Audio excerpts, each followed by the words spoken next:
Bab 710. Biantara menuturkannya dengan detail. Dia juga mengutarakan pendapatnya mengenai Gyandra dan Raja Kresna. Raja Ararya tertawa setelah mendengar cerita Biantara, lalu berucap dengan sinis. Ibu Suri terlalu tergesa-gesa. Bisa-bisanya dia menyuruh orang buangan kerajaan Wala merencanakan semua ini. Benar-benar konyol. Biantara menimpali. Raja Ararya, Wira sangat sulit ditebak. Aku saja kesulitan membaca pikirannya. Aku rasa Raja Ararya harus mencari kesempatan untuk menghabisinya. Raja Ararya setuju dengan perkataan Biantara. Dia mengangguk dan berkata, memang orang ini nggak boleh dibiarkan hidup, tapi membunuh Wira bukan hal yang mudah. Aku penasaran, kenapa anggota pasukan bayangan nggak membunuhnya? Bukannya kamu diam-diam mengerahkan beberapa orang untuk menghabisinya? Pasukan bayangan memang berada di bawah kendali Raja Kresna, tetapi Biantara sudah menempatkan mata-mata Raja Ararya di dalam pasukan itu. Perintah rahasia kali ini juga dikeluarkan oleh Raja Ararya. Siapa sangka, rencana ini gagal. Biantara menjelaskan, aku juga nggak tahu kenapa bisa gagal. Walaupun yang pergi hanya beberapa orang, mereka terus beraksi secara diam-diam sehingga nggak akan ketahuan. Selain itu, aku sudah memilih lokasi pembunuhan, yaitu penginapan terakhir di daerah perbatasan. Mereka bertujuan melancarkan aksi di tengah malam, jadi mereka bisa membunuh Wira semuanya dalam keadaan lengah. Kalaupun ketahuan, mereka bertujuan juga mampu membunuh Wira. Tapi, kenapa bisa gagal? Lanjut Biantara. Raja Ararya juga bingung kenapa rencana ini bisa gagal. Dia berujar, mereka nggak meninggalkan jejak apapun, kan? Kita sudah bersusah payah menempatkan mata-mata di dalam pasukan bayangan, jangan sampai ketahuan. Raja Kresna licik sekali, dia nggak memihak siapapun sehingga pemikirannya sulit ditebak. Biantara segera berkomentar, kita nggak meninggalkan jejak apa-apa. Orang-orang yang diutus itu pembunuh yang kita latih secara diam-diam dan bergabung dengan pasukan bayangan. Nggak ada yang tahu identitas mereka. Bahkan, aku sendiri juga nggak tahu supaya nggak ada jejak yang tertinggal. Raja Ararya sangat puas mendengar penjelasan Biantara. Kemudian, Biantara menambahkan, Raja Ararya, tapi ada satu hal yang bermasalah. Masalah apa? Tanya Raja Ararya. Aku rasa Raja Kresna pasti memihak Ibu Suri, jawab Biantara. Raja Ararya tertawa dan menimpali, aku tahu Gyandra memihak Ibu Suri, tapi Raja Kresna nggak mungkin mendukung Ibu Suri. Biantara juga tidak mengerti dengan perkataan Raja Ararya. Raja Kresna memang melakukan beberapa hal secara rahasia, tetapi Biantara merasa setiap kali semuanya berkaitan dengan Ibu Suri. Biantara pun bertanya, kenapa? Aku nggak paham, kenapa Tuan Ararya selalu yakin Raja Kresna nggak memihak Ibu Suri. Raja Ararya tersenyum dan berbisik kepada Biantara. Sementara itu, Biantara tertegun sesaat setelah mendengar ucapan Raja Ararya, lalu berucap, kalau memang begitu, berarti Raja Kresna nggak mungkin memihak Ibu Suri. Tapi, sikapnya. Raja Ararya menyela, sudah kubilang, Raja Kresna itu licik. Apa kamu pikir dia nggak tahu pasukan bayangan yang dipimpinnya bermasalah? Dia hanya nggak mengungkapkannya. Baik aku, Ibu Suri, atau Raja Byakta, kami semua menempatkan mata-mata di dalam pasukan bayangan. Raja Ararya melanjutkan penjelasannya, dia berbuat seperti ini untuk memudahkannya dalam bertindak. Kalau terjadi pemberontakan, dia akan lebih mudah membuat pilihan. Alasan dia nggak punya ambisi besar karena pasukan bayangan kurang kuat dan nggak bisa menandingi kekuatan pasukan kerajaan Agrel. Bahkan, pasukan bayangan juga kalah dari pasukan Gyandra di daerah perbatasan. Sekalipun pasukan Gyandra nggak bisa masuk ke ibu kota dengan mudah, pasukan bayangan tetap saja lebih lemah dari pasukan Gyandra. Selain itu, sebagian besar anggota pasukan bayangan juga tersebar di berbagai negara. Mengenal Raja Byakta, dia menguasai keuangan negara. Raja Byakta juga ambisius, takutnya dia sudah melatih kekuatan hebat dengan menghabiskan uang yang banyak secara diam-diam, lanjut Raja Ararya. Raja Ararya menyipitkan matanya. Biantara pun mengangguk mendengar kata-kata Raja Ararya, lalu berujar. Tenang saja, Raja Ararya. Ibu kota ada di dalam kendali pasukan kerajaan Agrel. Raja Ararya tertawa dan menimpali, benar. Selama ibu kota ada di dalam kendali pasukan kerajaan Agrel, kita ada di posisi yang menguntungkan. Memangnya kenapa kalau punya pasukan di daerah perbatasan, mereka juga nggak bisa masuk ke ibu kota? Bab 711. Memangnya kenapa kalau dia memiliki kekayaan dan kemampuan, dia bahkan nggak sebanding dengan pasukan kerajaan Agrel. Jadi kali ini, kerajaan Agrel cepat atau lambat akan jatuh ke tanganku. Ucap Raja Ararya dengan sangat percaya diri. Jika dibandingkan dengan mereka, kekuatannya yang paling mengerikan. Pasukan kerajaan Agrel bertanggung jawab atas seluruh ibu kota. Mereka ada di setiap jalanan. Semua orang di istana maupun rakyat biasa berada dalam pengawasan mereka. Begitu mereka memberontak, Raja Ararya akan mengendalikan pemerintahan. Keesokan harinya, Wira bangun dan makan sarapan. Perayaan di istana akan dimulai pada siang hari.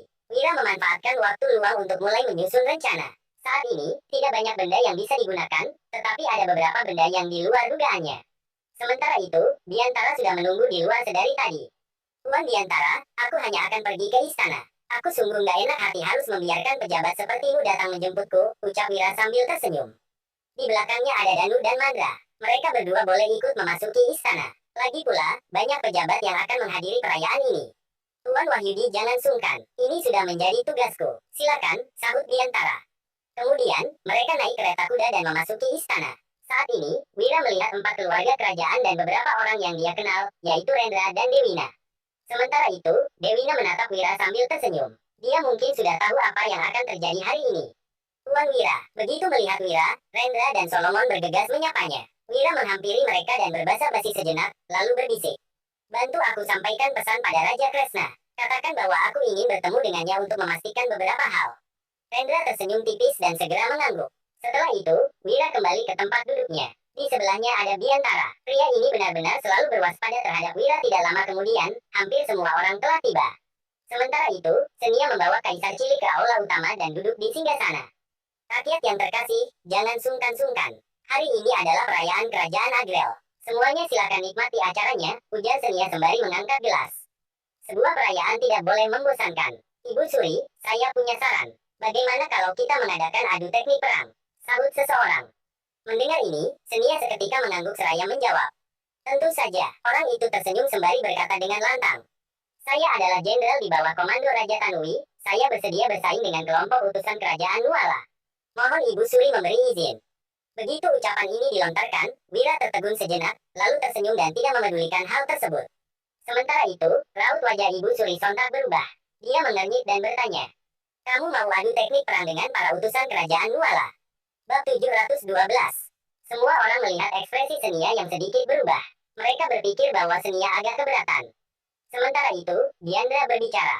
Ibu Suri, kerajaan Nuala selalu memerintah negara dengan teknik perang. Mereka sangat hebat, contohnya Dirga dan Yuda. Saya yakin Wira datang kemari bersama dengan para petarung hebat. Seharusnya tidak menjadi masalah untuk beradu dengan mereka, bukankah begitu?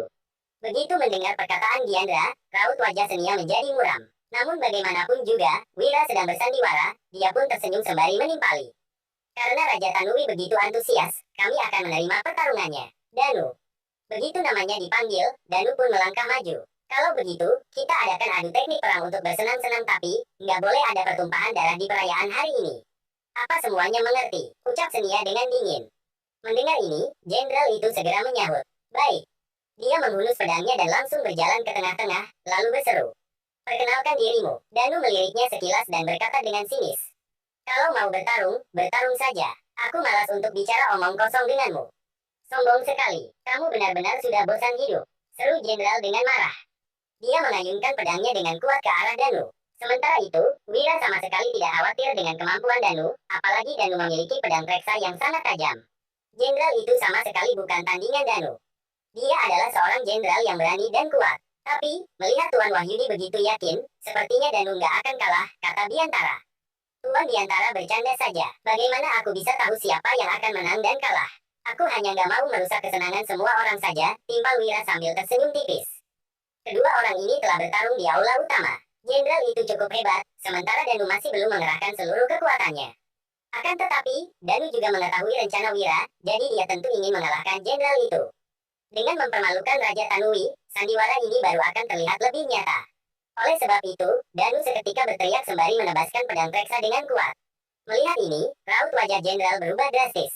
Dia segera mengayunkan pedangnya untuk melawan. Tiba-tiba, terdengar suara yang tajam. Pedang milik jenderal itu terbelah, sementara pedang reksa milik Danu mendarat beberapa sentimeter dari leher jenderal itu. Menyerahlah, teriak Danu sambil mencibir. Dia menatap jenderal itu dengan jijik, lalu menarik pedangnya. Sialan, kamu curang karena menggunakan pedang berkualitas tinggi. Pekik jenderal itu mencari alasan. Begitu ucapan ini dilontarkan, siapapun tahu bahwa peserta boleh memilih senjata sendiri dalam adu teknik perang. Jika sudah kalah berarti harus menerima kekalahan. Jika saat pertarungan tadi kepalanya ditebaskan, jenderal itu tidak mungkin bisa mengatakan Danu berbuat curang. Kalau sudah kalah, terima saja kekalahanmu. Apa bawahan Raja Tanui adalah orang yang sama sekali nggak bisa menerima kekalahan. Setelah Ibu Suri sembari mendengus dingin. Sementara itu, Diandra juga marah. Dasar nggak berguna, cepat kembali. Raut wajah jenderal itu sangat muram. Lantaran sudah merasa sangat malu, dia kembali ke belakang dan tidak mengatakan apa-apa. Ibu Suri, Raja Tanui, pertarungan ini bukan untuk menunjukkan kehebatan yang sebenarnya, tapi hanya untuk bersenang-senang. Semoga hal ini tidak merusak hubungan kita semua, ujar Wira dengan perlahan sambil tersenyum. Bab 713. Begitu mendengar ucapan ini, Diandra hanya mendengus dingin. Sementara itu, Senia tersenyum dan menimpali, nggak apa-apa. Lagi pula, ini hanya untuk bersenang-senang saja. Saat ini, ada seseorang yang tiba-tiba berkata, Ibu Suri, adu teknik perang sudah selesai. Bagaimana kalau kita bersenang-senang dengan berpuisi? Lagi pula, tidak baik untuk mengangkat senjata di perayaan besar ini. Senia tersenyum saat mendengar saran ini. Dia mengangguk sembari berucap, boleh juga, tapi sepertinya kurang menarik. Bagaimana kalau adu berpuisi? Pemenang akan mendapatkan hadiah. Rakyat yang terkasih, bagaimana menurut kalian? Begitu ucapan ini dilontarkan, para pegawai sipil seketika sangat bersemangat. Ide Ibu Suri sangat bagus. Senia tersenyum sembari berkata, baiklah, mari kita mulai. Mendengar ini, Wira mengedip-ngedipkan matanya. Sepertinya ini adalah kesempatan yang tepat bagi dirinya untuk melakukan lamaran. Senia benar-benar percaya pada Wira. Dia membiarkan Wira untuk melakukan lamaran di hari perayaan jika Wira menang. Hanya saja, bagaimana Senia bisa begitu yakin bahwa Wira akan menang? Semua pejabat sipil mulai membuat puisi. Banyak puisi mereka yang sangat luar biasa. Sementara itu, Wira hanya diam dan sedang menunggu kesempatan yang tepat. Dia yakin pasti ada seseorang yang akan memberinya kesempatan tersebut. Kalaupun tidak ada, Wira akan membuat kesempatan untuk dirinya sendiri. Tuan Biantara, aku dengar kamu memiliki bakat sastra yang luar biasa. Kenapa nggak membacakan satu puisi? Tanya Wira sambil tersenyum. Biantara tertawa sejenak, lalu menjawab, Tuan Wahyudi, aku mana berani berpuisi di hadapanmu. Aku hanya akan mempermalukan diriku sendiri saja. Wira tersenyum sembari berucap, Tuan Biantara jangan bicara seperti itu. Aku hanya sedikit suka berpuisi saja. Aku juga suka wanita cantik dan puisi yang indah.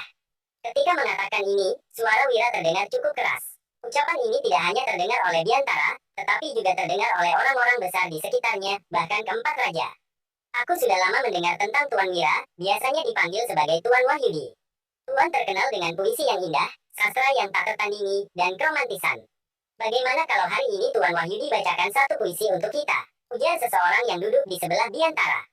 Akan tetapi, ada sedikit ledekan dalam ucapan tersebut. Mendengar ini, Biantara sontak mengernyit. Jelas sekali dia seperti menyadari sesuatu. Sementara itu, Wira tersenyum menyeringai karena benar-benar ada orang yang bertindak sesuai rencananya. Wira berkata seperti itu barusan untuk membuat orang lain memaksanya untuk membuat puisi. Senia tersenyum sembari berkata, Wira, aku juga pernah mendengar puisimu. Kenapa kamu nggak beradu puisi dengan para pejabat sipil kerajaan Agrel? Wira tertawa sejenak, lalu segera menangkupkan kedua tangannya sambil menjawab. Karena kalian suka mendengar puisi saya tentu saja merasa terhormat. Saya telah menulis banyak puisi selama ini. Seperti yang saya katakan, aku suka wanita cantik, bir yang enak, dan puisi yang indah. Hari ini, saya akan membuat puisi untuk wanita cantik. Ketika mengatakan ini, Wira berdiri sambil memegang gelas bir. Dia merenung sejenak, lalu mulai membacakan puisi. Kamu bagaikan angsa putih yang berenang di tengah danau. Oh wanita cantik, dambaan hatiku. Paras ayumu menggetarkan sanubariku. Oh wanita cantik, membuatku rindu. Sepanjang waktu, aku memikirkan dirimu. Setiap waktu, hanya kamu yang ada di benakku. Senyuman manismu mendamaikan jiwaku. Oh wanita cantik, merdu suaramu. Lantunan indahmu selalu buatku candu. Oh wanita cantik, aku ingin memilikimu. Setelah mengakhiri puisinya, Wira menghabiskan segelas bir dalam satu tegukan. Pilihan kata yang ada di dalam puisi ini benar-benar cocok. Sementara itu, semua orang sontak terkejut begitu mendengar puisi tersebut. Mereka belum pernah mendengar puisi seindah ini. Bahkan, Senia juga tercengang. Melihat ekspresi terkejut semua orang, Wira tersenyum sembari berucap. Bakatku dalam berpuisi sangat buruk, tolong semuanya jangan memedulikannya. Bab 714. Begitu Wira selesai berbicara, dia tersenyum dan segera duduk di tempatnya. Mereka bebas menulis puisi. Apabila bisa menulis sesuatu yang lebih baik dari ini sedikitpun, Wira akan mengaku kalah. Saat ini, semua orang amat tercengang. Puisi Wira benar-benar luar biasa. Kamu bagaikan angsa putih yang berenang di tengah danau. Oh wanita cantik, dambaan hatiku. Terutama kedua kalimat ini, penggunaan diksinya sungguh luar biasa. Oh wanita cantik, dambaan hatiku, puisi yang bagus. Wira, kamu benar-benar berbakat dalam sastra. Puji Senia. Saat ini, dia benar-benar terkesan dengan puisi Wira, terutama kedua kalimat ini yang memicu kehebohan. Wira buru-buru menggeleng, lalu menangkupkan tangan seraya berkata, Yang mulia, Anda sudah terlalu memuji hamba. Akan tetapi, Senia yang mendengar perkataannya malah tertawa. Kemudian, dia memandang para pejabat yang hadir dan berkata, Para menteri sekalian, apakah ada di antara kalian yang ingin menandingi puisi Wira? Begitu Senia melontarkan kata-kata itu, semua orang langsung terkejut. Puisi ini benar-benar luar biasa, lantas apakah ada yang berani bersaing? Itu sama saja dengan mempermalukan diri sendiri. Wira tampak tersenyum sinis. Puisi ini adalah salah satu dari 10 puisi yang paling berpengaruh di dunia. Ingin bersaing dengannya, benar-benar lelucon. Setelah melalui banyak peradaban, di mana melahirkan banyak karya sastra, hanya ada 10 puisi yang terpilih sebagai puisi paling berpengaruh di dunia. Salah satu di antaranya adalah puisi ini. Ini bukan sesuatu yang bisa ditulis dengan sembarangan. Wira tahu bahwa dia pasti akan menang. Setelah Senia mengatakan hal itu, semua orang di sana menjadi ragu. Mereka saling memandang, tetapi tidak ada yang berani melangkah maju. Mereka bukan orang bodoh dan tahu betul betapa luar biasanya puisi ini. 4 kalimat di antaranya adalah karya yang luar biasa. Bagaimana mungkin mereka mampu bersaing dengan puisi seperti ini? Baik Diandra, Raja Kresna, Raja Byakta, Raja Ararya, maupun Diantara, raut wajah mereka tampak berubah sekarang. Jelas, mereka merasa kesal karena Wira mencuri perhatian dengan cara seperti ini. Akan tetapi, orang lain tidak akan mengetahui siapa di antara mereka yang benar-benar kesal atau hanya berpura-pura. Pada saat ini, Senia memandang Wira dan langsung berkata, Tuan Wahyudi, puisimu sungguh luar biasa. Karena nggak ada yang berani bersaing denganmu, itu artinya kamu menang dengan puisi ini. Meskipun kamu adalah duta negara lain, seperti yang kukatakan sebelumnya, akan ada hadiah besar.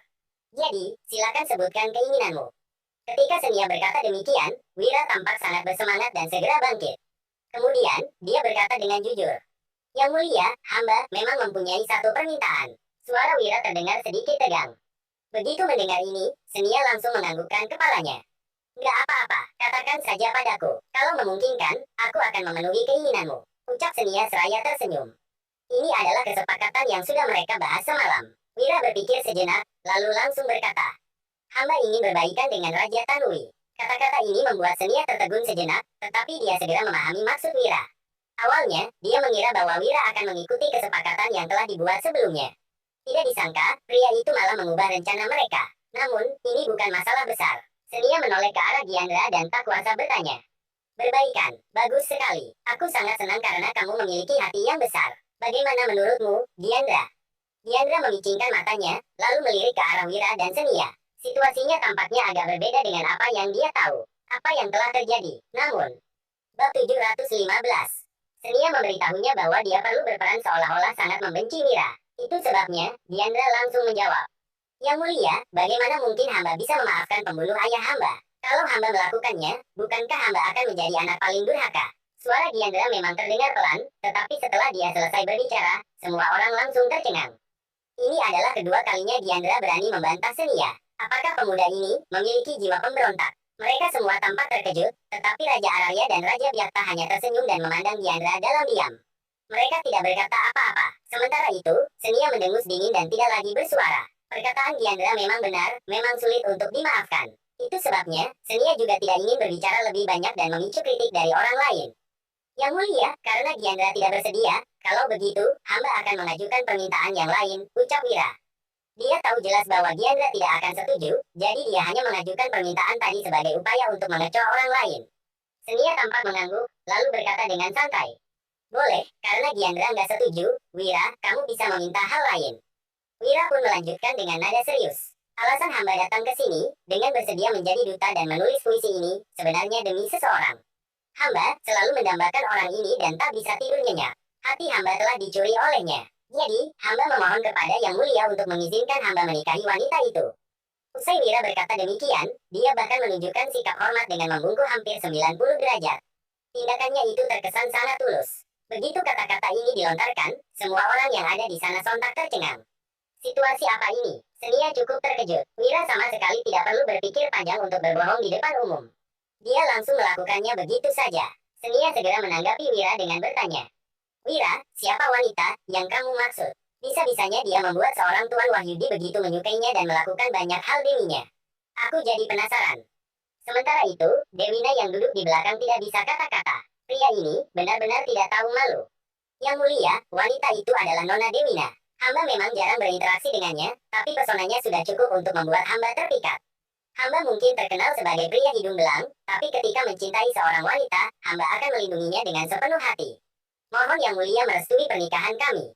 Wira langsung mengungkapkannya secara terbuka. Semua orang dapat mendengar perkataannya dengan jelas. Akan tetapi, Raja Kresna yang mendengar perkataannya sontak menepuk meja dengan keras. Kurang ajar, beraninya seorang duta sepertimu ingin menikahi wanita dari kerajaan Agrel. Wira, kamu sungguh bernyali. Maki Raja Kresna. Dia pun ikut bersandiwara dengan baik, tetapi ekspresinya benar-benar serius. Akting Raja Kresna cukup mengesankan. Raja Kresna, hamba sudah jatuh cinta kepadanya. Mohon Yang Mulia Ibu Suri mengizinkan pernikahan kami, ucap Wira segera. Akan tetapi, Senia malah menarik napas dalam-dalam dan tidak segera berbicara. Sementara itu, Raja Kresna bangkit dari kursinya dan tiba-tiba berlutut di lantai. Yang Mulia, hamba telah mengorbankan Dewina sejak usianya masih muda dan mengiringnya ke kerajaan Wala sebagai pion. Meskipun hamba sangat senang melihat dia kembali, hamba tidak ingin dia menikah jauh-jauh ke kerajaan Wala.